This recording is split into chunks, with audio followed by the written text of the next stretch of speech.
capítulo 8.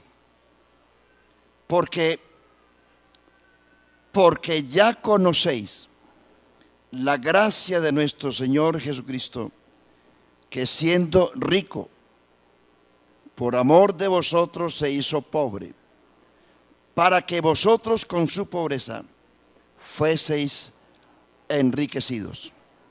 Segunda de Corintios capítulo 9, verso 6. Y digo esto: el que siembra escasamente, ¿qué? Escasamente segará. Y el que siembra con generosidad, también con generosidad cosechará. Cada uno dé como propuso en su corazón, no con tristeza ni por obligación, porque Dios ama al dador alegre. Y poderoso es Dios para hacer que abunde en vosotros toda gracia, a fin de que, teniendo siempre en todas las cosas todo lo necesario, abundéis para toda buena obra, como está escrito: el que da semilla al que siembra. Oiga, da semilla al que siembra. O sea, el que no siembra no tiene derecho a nada. Y pan, ¿a quién? Al que come. Proveerá y multiplicará vuestras, ¿qué? Sí, y aumentará los frutos de vuestra justicia. Esto para que seáis enriquecidos en todo. Oiga, para que seáis enriquecidos en todo, para toda liberalidad, la cual produce acciones de gracias a Dios por medio de nosotros. Porque el ministrar este servicio sagrado no solamente suple lo que falta a los santos, sino que redunda en abundancia en acciones de gracias a Dios. Al experimentar esta ayuda, ellos glorificarán a Dios por la obediencia que profesáis al Evangelio de Cristo y por vuestra liberalidad con la contribución para con ellos y con todos. Además, por su oración a vuestro favor, demuestran que os quieren a causa de la superabundante gracia de Dios en vosotros. Gracias a Dios, ¿por qué? Su don inefable. Oremos. Señor Jesús, soberano y eterno Dios, te alabo, te glorifico. Exaltado sea tu nombre en esta mañana. Glorifica tu nombre, tu presencia. Enséñanos tu palabra conforme a tus riquezas en gloria. Amén.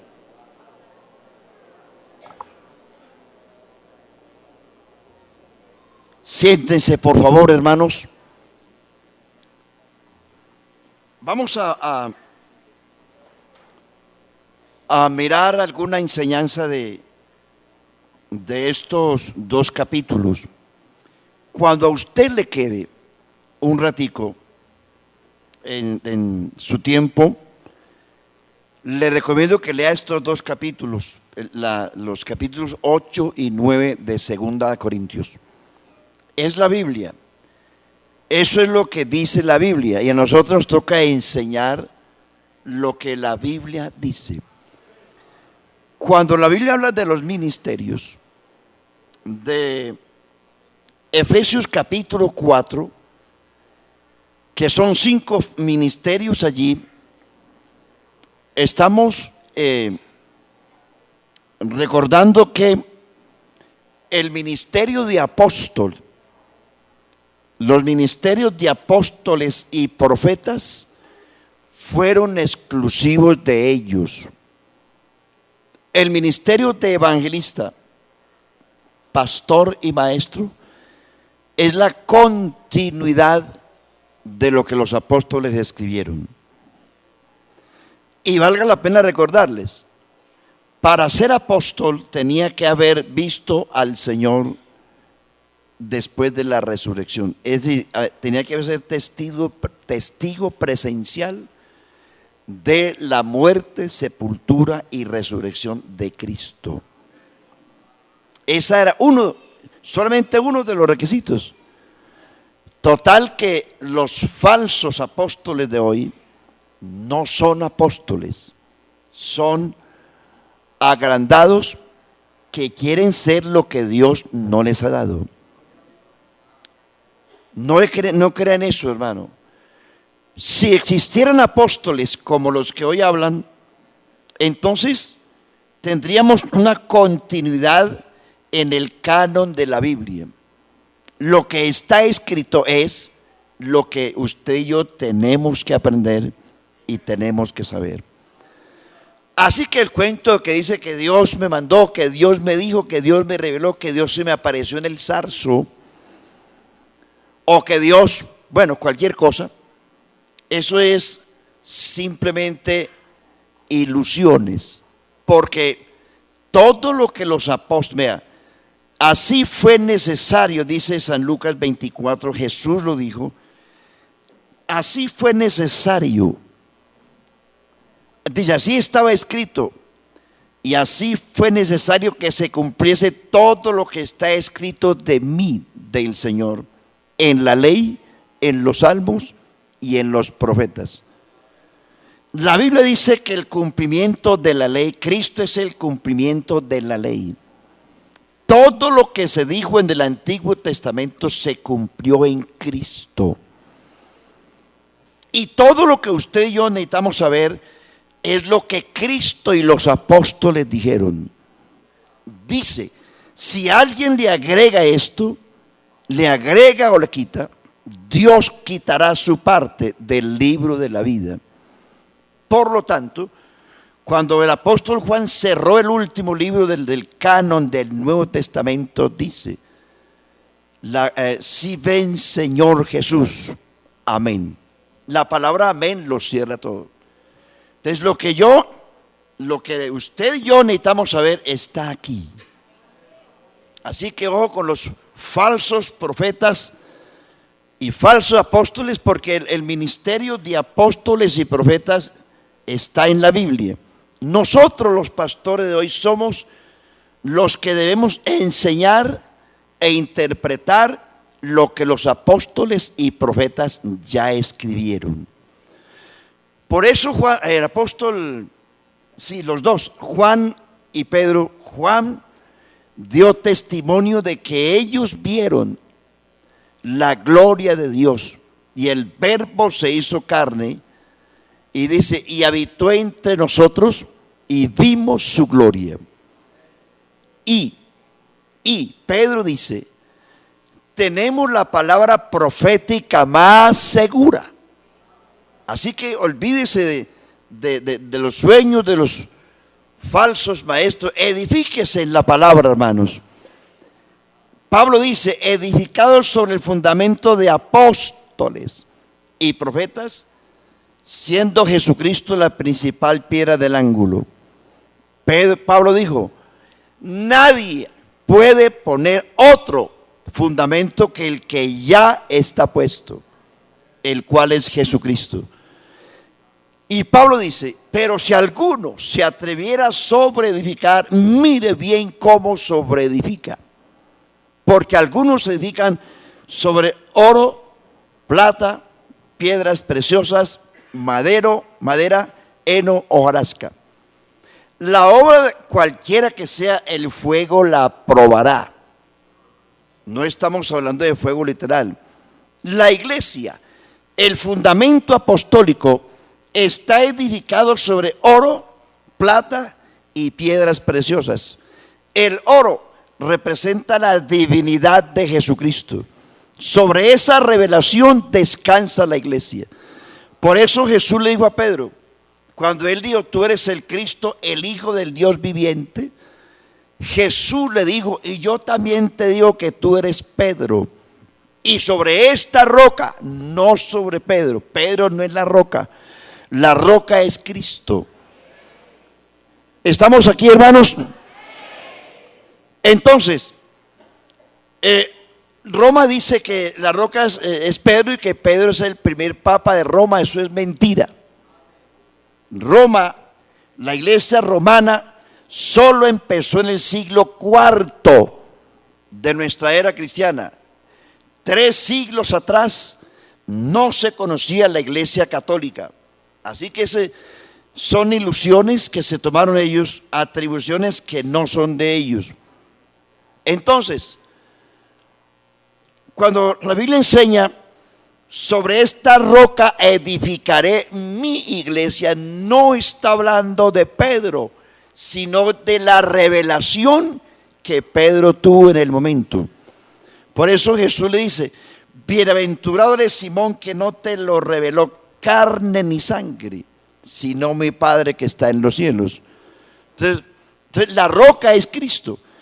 Y la revelación de que habla Jesús es la revelación que Pedro tuvo. ¿Cuál fue? De que tú eres el Cristo, el Hijo del Dios viviente. Y Pablo lo ratifica diciendo: nadie puede poner otro fundamento que el que ya está puesto, el cual es Jesucristo. Y Pablo en Timoteo, 2 Timoteo 2:19 dice: pero el fundamento de Dios está firme.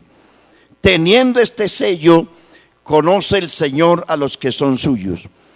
Y Pedro le dice a los sacerdotes de Israel: este Jesús es la principal piedra reprobada por ustedes, los judíos, los edificadores.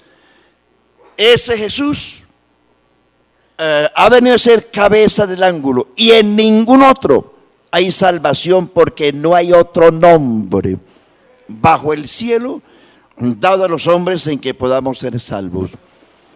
La iglesia reposa no sobre Pedro ni sobre papa alguno. La iglesia reposa sobre la divinidad de Jesucristo. Sobre ese texto que citamos tantas veces, indiscutiblemente grande es el misterio de la piedad. Se lo sabe de memoria la iglesia, ¿sí o no? Como dice, Dios fue. Sigan. No lo saben. Entonces venga el miércoles. Usted se lo sabe. Lo que pasa es que los cogí como un poquito soñolientos. No importa. A veces uno también dormido escucha.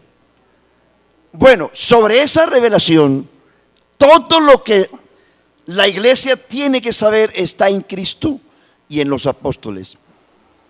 Por eso dice Colosenses que en él habita corporalmente toda la plenitud de la deidad.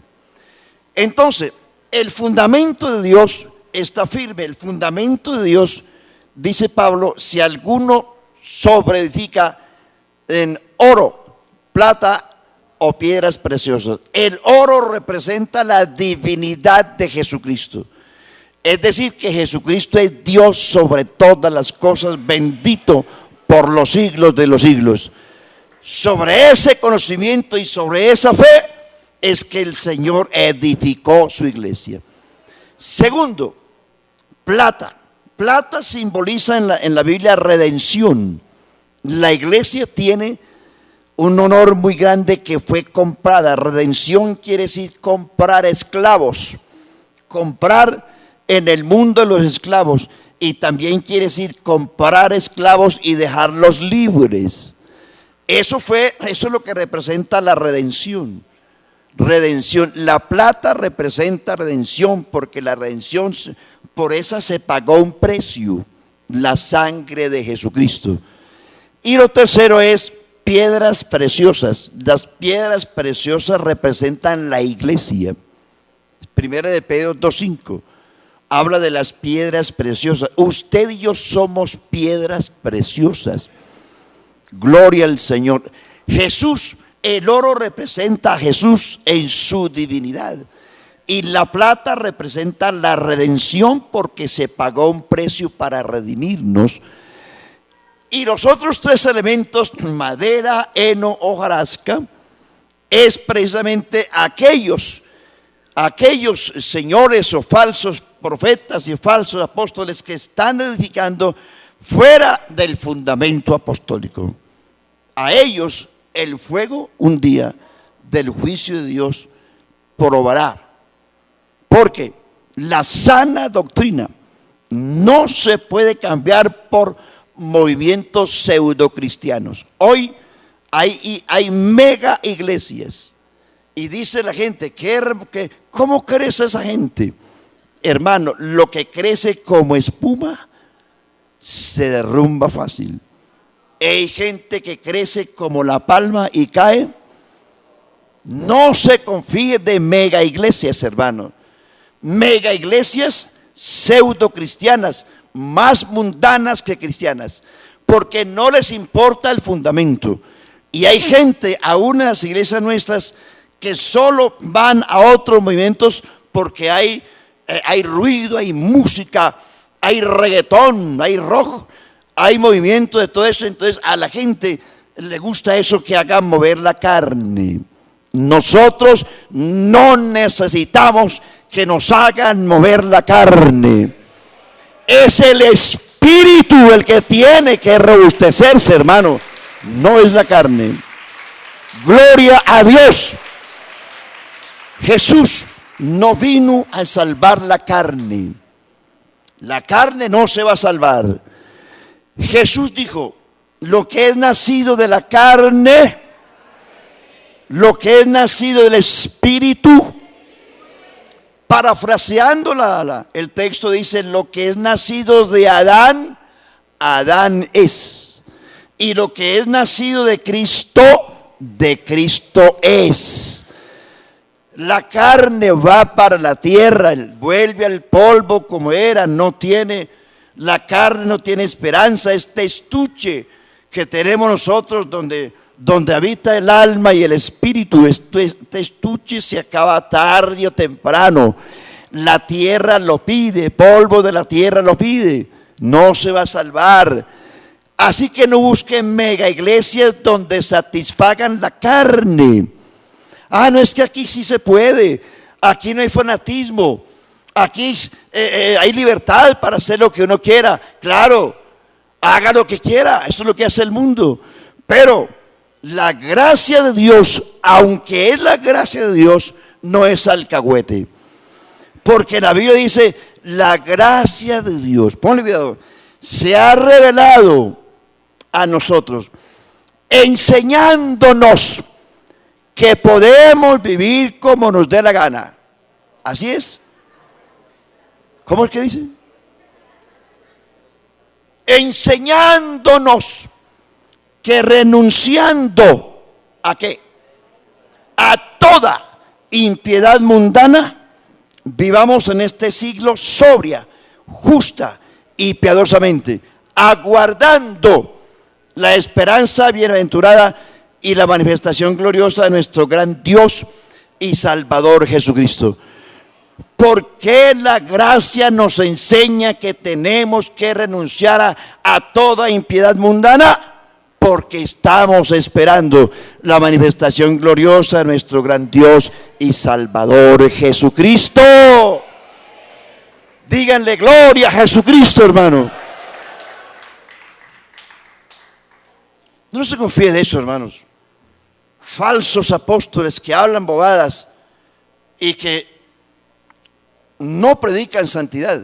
Vea, Pablo dice, 2 de Timoteo 4, desde el verso 1, te mando, es una orden de Pablo a Timoteo, delante de Dios y del Señor Jesucristo, que juzgará a los vivos y a los muertos en su manifestación en su reino, que prediques la palabra, que instes a tiempo y fuera de tiempo, reprende, redarguye, exhorta con toda paciencia y doctrina. Toda paciencia y doctrina, porque vienen días, ya están, en que no sufrirán la sana doctrina, sino que teniendo comezón de oír, se amontonarán maestros que conforme a sus propias concupiscencias apartarán el oído de la verdad y se volverán a las fábulas. Pero tú, sé sobrio. Tú, Timoteo, sé sobrio. haz obra de evangelista y cumple tu ministerio. No sufrirán la sana doctrina. Es decir, es igual cualquier cosa. Pero hermano, el Dios nuestro es un Dios santo. Y ese Dios santo dice, sean santos, porque yo soy santo. Dios no le pide a la iglesia que sea perfecta. No. Dios le pide a la iglesia que sea santa. Sí, se puede ser santo. En medio del mundo se puede ser santo, porque el que santifica es el Señor. Sí, gloria a Dios. Pero ¿cómo? En medio de tanta mundanalidad, hubo gente en toda la historia de la humanidad que fueron santos en medio de todo. Daniel, Sadrach, Mesac, Abednego, Esdras, Zorobabel y Nehemías. Esos fueron los que, y un grupo de gente se destacaron en medio del paganismo y fueron santos y conservaron sus vidas hasta la muerte. Y dijeron, si nos toca morir, morimos, pero no adoraremos tus dioses, no los adoraremos, vivos o muertos del Señor somos. Sí hay gente que es capaz de guardarse en el Señor, porque poderoso es Dios el que puede librarnos sin caída y guardar nuestro depósito para el día de Jesucristo. Gloria a Dios. Que usted no quiera guardarse es problema suyo. Y nosotros, hermanos, estamos llamados a enseñarles la sana doctrina. Entonces, quienes se edifican sobre madera, heno y hojarasca son las mega iglesias que no les importa la doctrina.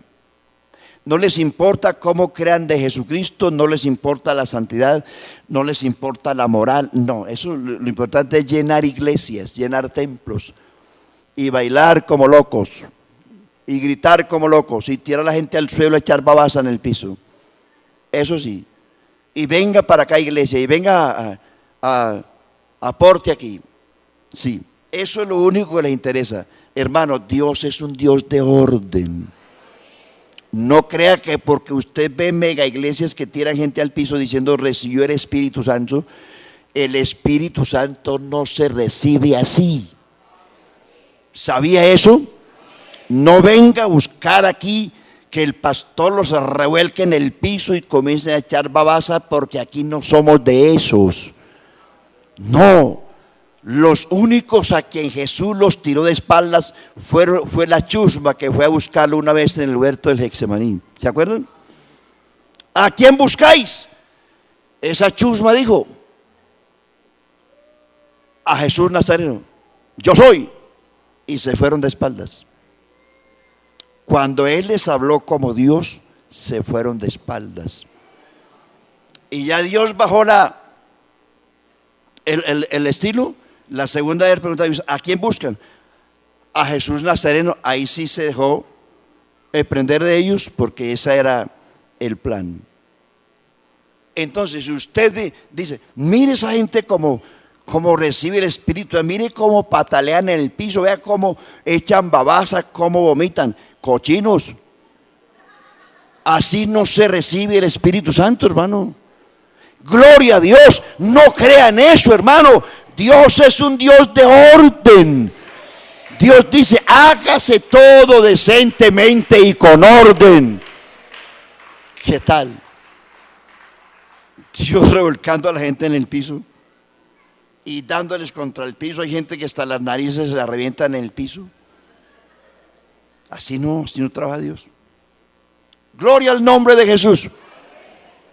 Entonces, hermanos, me estaba calentando aquí y dejé el tema, hermano. Pero quiero hablarles esta mañana, quiero hablarles, no he empezado, de la importancia de la generosidad. Y esa introducción es importante porque si alguien fue generoso con nosotros fue el Señor Jesús. La importancia de ser generosos. Primero, porque es una orden de Dios. Segundo, porque trae bendición y trae recompensa. ¿Por qué la iglesia? Esta iglesia ha sido tan bendecida porque hay gran cantidad de hermanos, no todos, pero sí una gran cantidad de hermanos en la iglesia que dan a Dios de lo poco o de lo mucho, lo dan con generosidad y con amor, y por eso Dios ha bendecido tanto la iglesia. Hablo en términos materiales. La iglesia tiene hoy un activo a nivel nacional enormemente, y todo ese activo es propiedad de la iglesia toda. Nosotros, ¿por qué debemos ser generosos? Primero, la iglesia nuestra, hablo de la nuestra, no tiene ningún subsidio del gobierno ni del extranjero. Hay iglesias evangélicas en Colombia que dependen de los ingresos del extranjero. Nosotros, al contrario. Esta obra empezó en los primeros años para sostener predicadores cuando se podía. La gente hacía toda clase de ventas. En estos días les dije yo, una vez estuve en el Ecuador en un seminario para pastores, y una hermana pasó y testificó diciendo: nosotros acabamos de cumplir 60 años, Ecuador, que fue el primer lugar misionero que Colombia tuvo en su historia. Y ella decía: yo recuerdo que los hermanos de Colombia hacían empanadas y tamales, morcilla y chorizos para sostener al misionero en el Ecuador. Así, de esa manera, la iglesia sostuvo los misioneros en muchas partes del mundo, como Ecuador, Bolivia, Venezuela y otros. Hoy, por la gracia de Dios, ya no hay que fritar empanadas, porque la gracia de Dios ha sido grande con nosotros.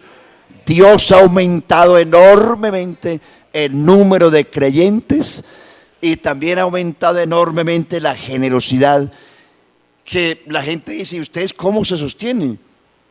Un número tan grande como hay en Colombia. En Colombia todavía hay que sostener 1.300 obreros, pero la iglesia da para todo eso. En el mundo hay 38 misioneros y con sus respectivos ayudantes, sostenidos por Colombia. Es una bendición, hermano. Gloria a Dios, es una bendición. ¿No le parece a usted grande que usted pueda contribuir con sus oraciones y saber que esos pesitos, pocos o muchos que usted pone, parte de ese dinero queda en la iglesia, otro de ese dinero va al Fondo Nacional y otro dinero va al extranjero a sostener misioneros? Hombre, qué bendición. Usted no puede ir, pero con su platica usted le está dando los zapatos a un misionero, el pasaje a un misionero, la comida a un misionero, para que vaya él, ya que usted no puede ir, porque somos misioneros en potencia, físicamente o con oración o con nuestros recursos. En Colombia existe un ministerio que se llama Ministerio de Cultura. Ese ministerio ayuda solo a la iglesia católica. Usted ve que una iglesia católica se cae y en pocos meses ya está levantada. Pero para las iglesias evangélicas no hay sino garrote, impuestos y todo eso, porque hasta aquí nos cobran impuestos, siendo una iglesia sin ánimo de lucro, y nos cobran impuestos. Pero bueno, no estamos mendigándole a nadie. Dios nos ha dado para pagar los impuestos. Gloria al nombre del Señor. Que si nos ayudaran, maravilloso. Pero como no nos ayudan, tampoco vamos a chillar, hermano. Tenemos un Dios grande y generoso. ¿Sabe cuándo asoman por aquí los concejales o senadores en tiempo de votación? Póngale cuidado después de junio, julio. La cantidad de lagartos que aparecen por aquí en el atrio repartiendo papeles y volantes. Nosotros queremos la iglesia pentecostal. ¡Qué maravilla! Ah, es una belleza. Ahí sí somos lindos.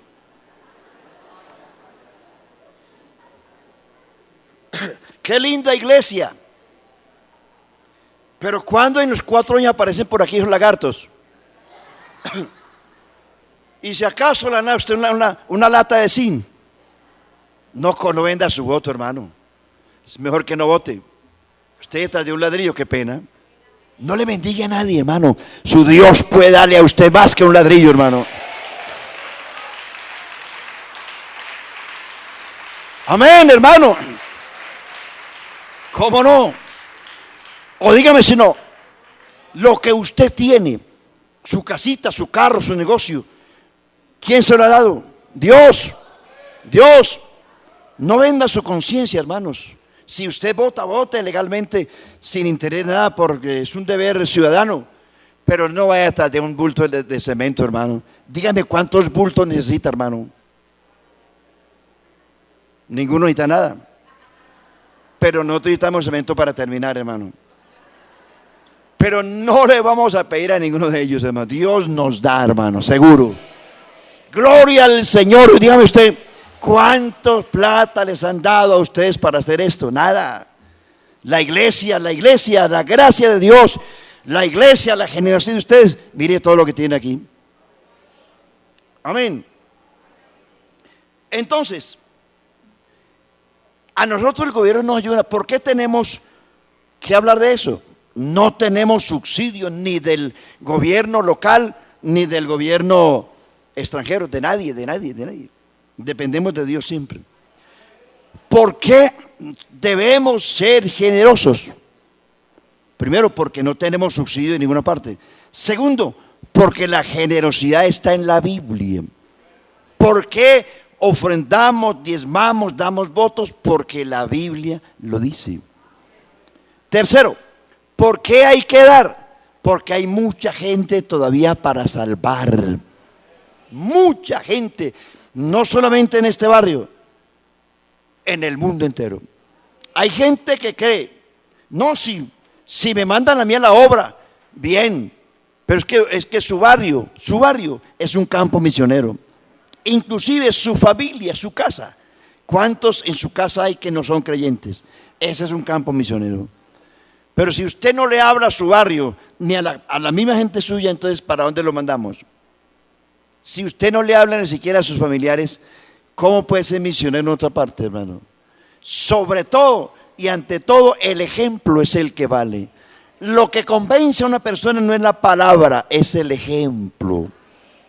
Bueno, ¿por qué? Mire, yo le citaba estos 2 capítulos que les ruego que lo lea, porque Pablo está haciendo un despliegue enormemente, no de los corintios, y está en la carta a los corintios, pero está haciendo un despliegue de elogios a la iglesia de Macedonia, sino que puso la iglesia de Macedonia como ejemplo a los corintios, porque los corintios, la historia de ellos nos refleja que fue una iglesia bien difícil, bien dura en todo el sentido de la palabra.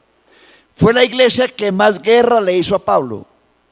Por eso el capítulo 9 de Primera de Corintios 9, el apóstol Pablo tiene que hacer una defensa de su ministerio y de su apostolado cuando le dice, bueno, es que ustedes creen que yo no tengo derecho como los demás apóstoles.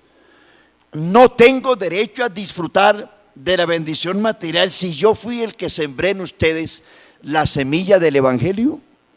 Y les dice, o es que Cefas, es que Bernabé y yo no tenemos derecho a traer con nosotros una hermana por esposa, o solamente los grandes apóstoles tienen derecho. Y Pablo les dice, miren ustedes esta comparación. ¿Quién fue jamás soldado a sus propias expensas? ¿Quién fue recogido en Colombia? Prácticamente es obligatorio, llevado al ejército, y que él tendría que llevar su camuflaje. Al soldado le dan de todo, de todo. Por eso dice Pablo, ¿quién fue jamás soldado a sus propias expensas? Y dice, ¿quién planta viña y no come de su fruto? ¿Quién apacienta un rebaño y no toma de la leche? Dice, por eso, así ordenó el Señor, dice Pablo, el que anuncia el evangelio, que viva del evangelio. Y eso lo saben ustedes y no hay que decírselo. La iglesia que conoce a Dios, los creyentes que aman a Cristo, se alegran cuando ven a sus predicadores prosperados. Se alegran. Los que no se alegran son los envidiosos, y los que más critican son los que menos dan. Pero el cristiano que conoce al Señor Jesús se alegra de la bendición de Dios. Se alegra cuando Dios bendice a un hermano. ¿Usted se alegra? Claro, porque ese hermano bendecido mañana me puede dar la mano a mí. Y yo no tengo por qué envidiar la prosperidad de mi hermano, porque el Dios de mi hermano es mi Dios también. Y así como Dios bendice a mi hermano, a mí también me puede bendecir, porque Él es mi papá también. ¿Sí o no? Aleluya. Por favor, hermanos, aprendamos eso esta mañana. Su papá y mi papá es el mismo. Así como Dios te bendijo a ti, me puede bendecir a mí. Y así como Dios me bendice a mí, te puede bendecir a ti y mucho más. Porque Dios dice, pedid y se os dará medida buena. Dice apretada y remecida, es decir que hay que sacudir el bulto para que le quepa más. Y Dios dice, sacúdalo, mijo, sacuda el costal para que le quepa. Y dice, medida buena, apretada y remecida. Cuando hay generosidad, hermano, a Dios no se cansa de darnos. Pero hay que abrir el costal, hermano, hay que abrirlo y creerlo. Miren ustedes dos cosas. Una, ¿se acuerdan ustedes de la viuda de Sarepta de Sidón? Elías, Dios manda a Elías, ve a la viuda de Sarepta de Sidón, ve allá. Elías se le acabó el agua, la comida. Cuando Elías llegó, la viuda salía a recoger 2 leños para preparar lo último que le quedó. Y entonces Elías le dice, tráeme agua. La mujer fue a traerle agua. Después le llama, no, hazme el favor y me preparas una torta. Ella le dice, no tengo sino un poco de harina y aceite, y estoy preparando unos leños para cocinar lo último que me queda conmigo y echarme a morir. Elías le dice, ve y hazme a mí primero, porque así dice el Señor. Así dice el Señor. Tu harina no escaseará, ni tu aceite acabará, hasta el día en que el Señor envíe lluvia. La mujer lo hizo así, sí, porque Dios no se pega de la abundancia. Dios mira lo pequeño. Y Dios dice, si tuvierais fe como un grano de mostaza, ¿sí? Gloria al nombre del Señor. Y Dios se agarró de eso y le preparó a Elías, y usted sabe lo que pasó. Nunca le faltó a la mujer harina y nunca le faltó aceite, hasta el día en que el Señor hizo llover del cielo. Nunca. El Dios de Elías está aquí esta mañana, hermano. No sé si usted lo crea, pero hermano, créase esa mentalidad. Nosotros tenemos que cambiar esa mentalidad de pobres. No somos pobres.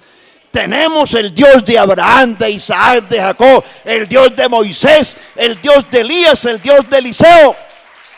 El Dios de Israel es el Dios de la iglesia del Nuevo Testamento. Tenemos que creerlo. Y Dios dice que Él nos da todas las cosas abundantemente para que las disfrutemos. No, es que yo sé que entre más pobre sea, más ligero llego al cielo. No, Señor. Entonces los primeros que van al cielo son los mendigos, los que habitan debajo de los puentes. No, hay que cambiar la mentalidad. Usted tiene que pensar que su Dios no es un ídolo, su Dios no es San Martín de Porres, su Dios no es San Francisco de Asís, su Dios no es San Isidro Labrador, su Dios no es María Magdalena, su Dios no es no, hombre, su Dios se llama Jesús de Nazaret, dueño de todo, dueño de todo.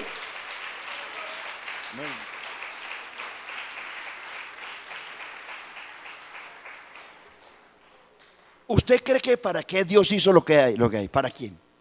Para los ángeles no, porque ellos no comen. Ni necesitan ropa, ni oro, ni plata. ¿Para quién hizo Dios el planeta Tierra lleno de riquezas?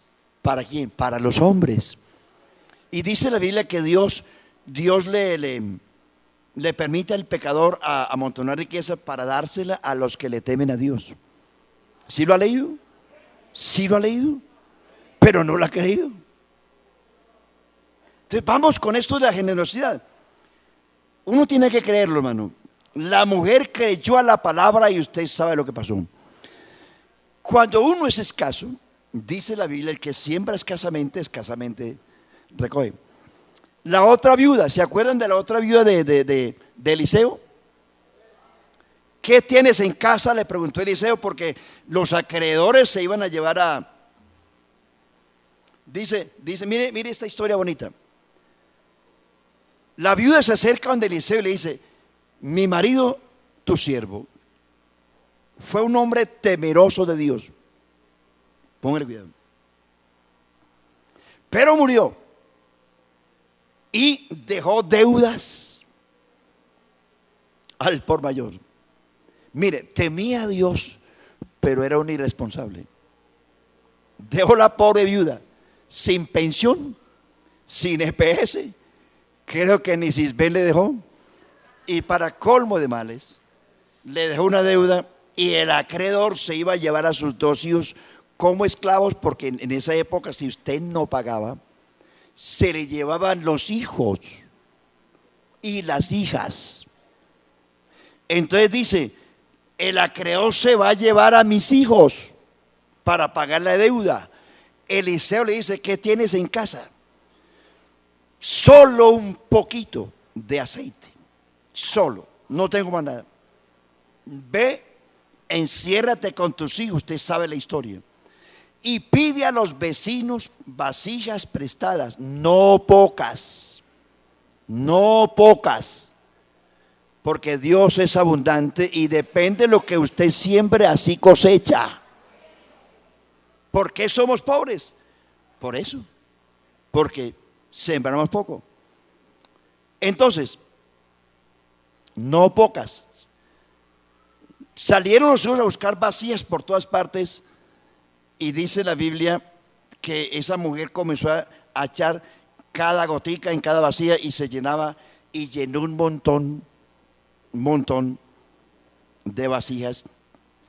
Y dice la Biblia que uno de los hijos dijo: se acabaron las vasijas. Y cuando las vasijas se acabaron, dice que cesó el aceite. ¿Por qué? Porque se requiere una vasija que sea capaz de creerle para que el aceite siga fluyendo. Sin embargo, Eliseo le dice: ve, ¿cómo sería la cantidad que recogió? Paga a tus acreedores y vive el resto de tu vida con lo que te quedó. ¿Cierto? ¿Usted sabe que ese Dios que hizo eso es el Dios que usted tiene? Vea, de eso poquito que usted da, Dios lo puede multiplicar. ¿Se acuerdan ustedes de ese muchacho que tenía 5 panes? ¿Cómo es? Y 2 peces. ¿Dónde está esa escritura? San Juan 5. Pero alguien dijo: ¿pero qué es esto para tanto? 200 denarios no alcanzarían para satisfacer el hambre de todo esto. Pero alguien le dijo: pero aquí hay un muchacho, tiene unos pancitos y unos pececitos, pero ¿qué es eso para tanto? ¿Qué hizo el Señor? le dijo a los apóstoles: díganle a la gente que se recueste en la hierba. Y Jesús los tomó en sus manos, oró, se multiplicaron, comieron más de 15,000 personas y sobraron 12 cestas. Y Jesús les dice: guardarla, es decir, no la desperdiciéis. Ojo, que eso tiene una enseñanza. La comida y las cosas no se pueden desperdiciar. La comida no se puede botar. Si usted no la necesita, regálesela a alguien más necesitado, sea un vecino, no importa que sea inconverso, porque a veces dicen: sea inconverso que se muera de hambre. No, nosotros tenemos que ser generosos con todo mundo. Ese inconverso también puede ser para Cristo si usted es generoso con él. No, yo lo digo a los hermanos, sí, maravilloso. Pero ¿cuántos convertidos habían de esos 15,000 que Jesús alimentó? La mayoría eran inconversos. Y les dio comida a todos. No mire entonces esa situación. Lo que Dios mira, hermano, ese inconverso que a veces uno menosprecia, es una criatura que Dios hizo. Y come como usted, duerme como usted, trabaja como usted, sufre como usted, se enferma como usted y tiene necesidades como usted. ¿Cuál es la diferencia? Que usted conoció lo que él no ha conocido, pero hoy o mañana lo puede conocer como usted también, hermano. ¡Gloria a Dios!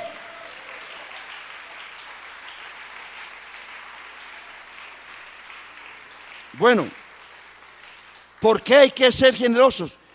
Resumiendo los capítulos que le he citado, y Pablo elogiando a los macedonios, le leo estos pensamientos.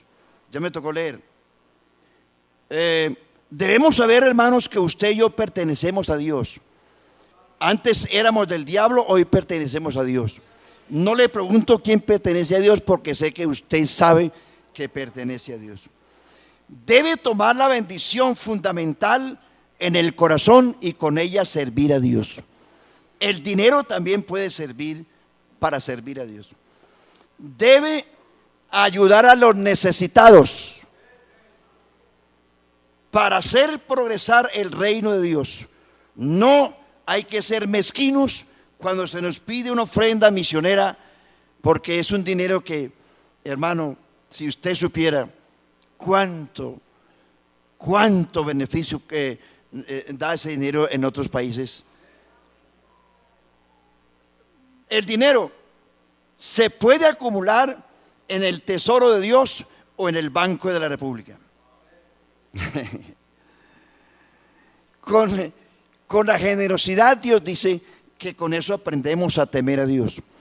Le dice Dios a Israel: diezmarás, ofrendarás para que aprendas a temer a Dios. Los creyentes deben dar en proporción con los ingresos. 1 Corintios 16:2 dice: cada primer día de la semana cada uno de vosotros aparte algo según haya prosperado. Debe ofrendar como prueba de que ama a Dios. Amén. Debe reconocer que el dar a Dios no solo siembra dinero, sino que también siembra fe, tiempo de servicio, y asimismo cosechará fe y bendiciones mayores. Debe entender que cuando Dios suple en abundancia, esta también multiplica las buenas obras de los creyentes. El dar con sacrificio es parte potencial y esencial de la naturaleza, y es lo que Dios también nos ha enseñado. Cristo se hizo pobre hasta el máximo. Ahora los creyentes participan de sus riquezas eternas y materiales porque Él nos dio ejemplo. Dios quiere que tengamos esa misma actitud. Como evidencia de eso, Dios nos dará gracia en abundancia. Ser generoso se convierte en nosotros en una bendición y que posteriormente tendremos recompensa. El apóstol reconoce en los macedonios que ellos no solamente eran generosos con el dinero, sino que eran abundantes en fe. Eran obedientes, comprendían la palabra fácilmente, diligentes, y amaban la obra del Señor. Además, fueron gente, dice la Escritura, que le rogaban a Pablo Pablo, permítenos ofrendar, permítenos dar para la obra de Dios, para los necesitados y para la obra misionera. Léalo bien, esos dos capítulos son muy bonitos. Y el tiempo se fue. Voy a estar a una. Dios solo se agrada de las dádivas que se dan con disposición y alegría. Repito la palabra. Dios solo se agrada de las dádivas que se dan con disposición y alegría. Él bendice solo a aquellos que con gusto y ayudan, aquellos que con gusto y alegría ayudan a otros. Por consiguiente, se debe dar basado en el amor por los necesitados. La viuda aquella, Jesús sentado en el templo vio que los ricos daban de lo que les sobraba, pero la viuda dio lo único que tenía. Y Jesús dijo, esta hizo más que todos. Conocer el ejemplo del Señor Jesús por encima del resto. El Señor Jesús nos demuestra no solo que debemos dar, sino cómo debemos dar. Él nos enseña que debemos dar y cómo debemos dar. Le voy a citar aquí el texto, haciendo una interpretación del texto de Corintios, de 2 Corintios 8:9. Por amor a vosotros se hizo ¿qué? El Señor, siendo rico, se hizo pobre.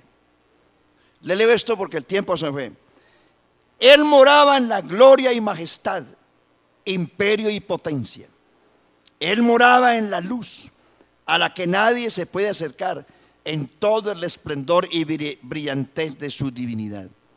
Él, Cristo, poseía toda cosa buena y perfecta que se puede poseer. Él contaba con todo el culto y adoración de los seres celestiales. Él, siendo Dios, se hizo hombre humilde. El Señor se hizo semejante a los hombres. El Dios Santo se hizo pecado por nosotros.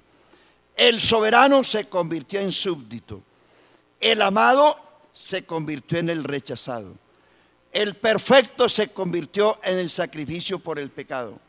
La vida se convirtió en el sustituto de la muerte. El médico eterno se convirtió en varón de dolores. Gloria al Señor. El que es el agua viva tuvo sed. Amén. El que es el pan vivo tuvo hambre. El que es el reposo se cansó. El que reprendió los vientos y la mar dormía en un barco. El rey se hizo príncipe. El Señor se hizo siervo. El que todo lo sabe aprendió obediencia. El que tiene todo el poder se sujetó. El que subió por encima de todo era el que también había descendido. Gloria a Dios. Gloria a Dios. Con todo eso. Con todo eso.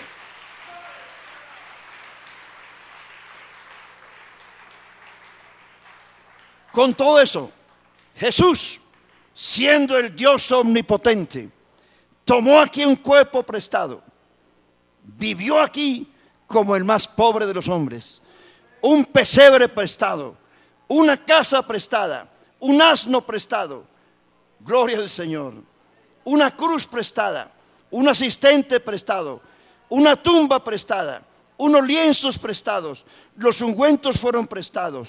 Lo único que Cristo tiene en la tierra es la iglesia, usted y yo. Amén.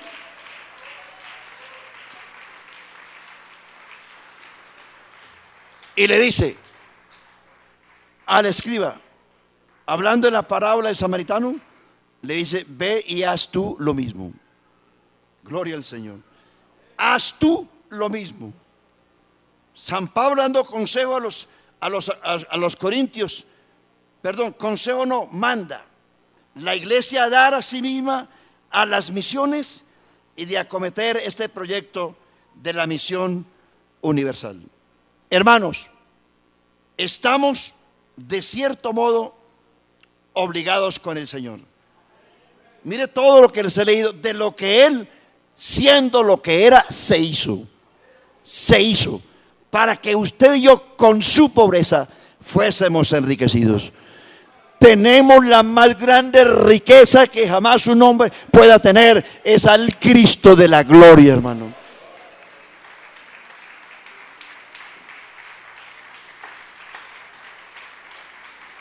Aleluya. María le entregó todos los ahorros de su vida. Zaqueo entregó la mitad de sus bienes. Los reyes entregaron cosas preciosas. Las mujeres le entregaron de sus bienes y de sus bienes le servían. La iglesia primitiva vendió todo lo que tuvo y lo entregó al servicio de la iglesia del Señor. No todo lo que entra a la iglesia. Hay gente que dice: yo no doy para engordar al pastor. Hombre, no haga eso, hermano. A veces esto no es gordura. Puede ser que sea una solitaria acompañada. Puede ser. Eso llama IBG, inmensa bola de grasa. Pero no miren la barriguita del pastor, hermano. Por favor, miren la obra de Dios. Miren la obra, no mire, que es nada de eso, nada de eso. No le pare horas a eso. Cristo nos manda a dar generosamente, porque de Él recibimos la recompensa de la herencia, porque a Cristo el Señor servimos. ¿Alguien esta mañana me ha creído a lo que le estoy diciendo, hermano? La gente que conoce a Cristo no mira a quién se lo da. Hermano, hoy tenemos la marcha del mercado. Hay en la iglesia muchas familias necesitadas. Voy a recoger con ustedes hoy la marcha del mercado.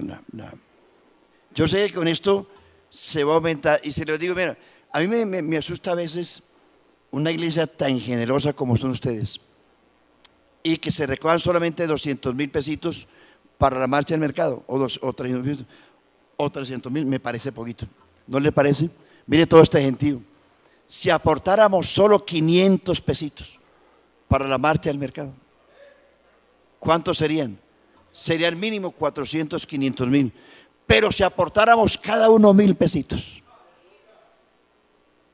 hermano, hay muchos hermanos pobres, más pobres que usted. Vamos a recogerla, ¿le parece? Sí, los hermanos los que recogieron sobre esta mañana, ¿dónde están las cocas? Si no hay, aquí hay una grandota, miren. No, ahí están. La generosidad, hermanos, no solamente en sus diezmos y ofrendas, hay muchos hermanos nuestros que son necesitados. Oh amor, qué inmenso amor, el de mi Salvador. Dios desde el cielo envió a morir a Jesús. Por mí murió, por ti murió, por mí murió. Dio sangre de carmesí. De tal manera amó Dios al mundo, que dio a su Hijo único, para que todo aquel que en Él cree no se pierda, mas tenga vida eterna. Su ofrendita, piense en un hermano pobre. Hermanos, traiga de lo que a usted no utilice en la casa. Si una licuadora ya, no la traiga mala, porque ¿para qué? Si está mala, bótela o llévela al taller. Cosas que usted en buen uso ya no usa por A o por B, pero que funcionan, tráigalas. No traiga cosas malas ni rasgadas. Hay que hacer obra social. Así como ofrendamos por las misiones, así también debemos pensar en nuestros hermanos locales. Vamos a orar hermanos, vamos a orar por la obra social. Tengan la bondad de estar de pies. En Colombia hay una directiva, la FOSO llama Fundación Obra Social Unida. Vamos a orar por los más pobres de la iglesia. Dios tuvo en cuenta a los más pobres de la iglesia. En Israel, Dios le dijo a los segadores: dejen caer no recojan nada de lo que se les caiga. Lo que se les caiga, déjenlo para que los pobres lo recojan y coman en abundancia. No había pobre en Israel, porque todo el mundo tenía que contribuir, todo el mundo. Si esta iglesia nos despojáramos más, no tendríamos necesitados en la iglesia. Todos viviríamos más o menos, más equitativamente. Oremos por la obra misionera, por los hermanos necesitados de la iglesia, porque usted dirá, yo también soy pobre. Pero si usted mira para arriba, va a ver que encima de usted hay gente más rica que usted. Pero si usted mira abajo, va a ver que debajo de usted hay gente más pobre que usted. Oremos por ellos, hermanos. Soberano y eterno Dios, te doy gracias, Señor. Esta obra es tuya, Señor. Los hermanos necesitados, dales a ellos una visión distinta. Dales prosperidad espiritual y material. Tú eres un Dios muy rico. Todo lo que hiciste, lo que hay en este planeta, las riquezas que hay aquí en esta tierra, es para el beneficio del hombre. Ayúdanos a creerlo, Señor. El oro, la plata, la agricultura, las empresas, todo esto es para beneficio del hombre, mayormente de los que hemos creído en ti. Gloria al Señor. Continúen, hermano, ahí de pies, no se preocupen, aquí de pie les van a ir a recoger su ofrenda a la canasta familiar, la marcha del mercado. Entre tanto cantamos. ¿Qué va a cantar, hermana? El que va ofrendando va cerrando los ojitos. Ama si quieres ser feliz, ama y todo cambiará. Ama y así comprenderás la alegría de vivir. Yo te amo, hermano. Yo te amo, hermana. Yo te amo, hermano. Ámame tú también. Te amo con el amor del Señor. Te amo con el amor del Señor. Porque veo en ti la gloria de mi Dios. Yo te amo con el amor del Señor. Te amo con el amor del Señor. Te amo con el amor del Señor.